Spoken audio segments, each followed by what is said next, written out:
কথাই বলে, কুপুত্র যদি বা হয়, কুমাতা কখনো নয়। তবে আজ কিছুক্ষণ আগে হাসপাতালের বাগানের মধ্যে সদ্যজাত শিশুকন্যা উদ্ধারের ঘটনায় প্রবাদ বাক্য মিথ্যা প্রমাণিত হচ্ছে।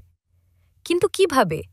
বাগানের মধ্যে সদ্যজাত ফুটফুটে কন্যাকে ফেলে রেখে দেওয়াকে কেন্দ্র করে বারুইপুর মহকুমা হাসপাতালে চাঞ্চল্য ছড়িয়েছে। হাসপাতালের কর্মীরা শিশুটিকে উদ্ধার করে নিয়ে যায়। তাকে হাসপাতালের নবজাতকদের চিকিৎসা কেন্দ্রে রেখে চিকিৎসা শুরু হয়েছে। কে বা কারা এই ঘৃণ্যকর কাজ করেছে তা নিয়ে বারুইপুর থানাকে জানিয়েছে হাসপাতাল কর্তৃপক্ষ। হাসপাতালের সুপার ড. ধীরাজ রায় বলেন, হাসপাতালের এমার্জেন্সি পরিষেবার বাইরে বাগানে শিশুকন্যাকে ফেলে দেওয়া নিন্দনীয়।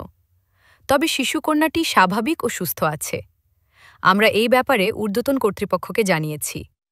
শিশুকন্যাটির দেখভালের সম্পূর্ণ দায়িত্ব নিয়েছে হাসপাতাল কর্তৃপক্ষ। দক্ষিণ ২৪ পরগনা থেকে রেবতী মালির রিপোর্ট, ITC নিউজ।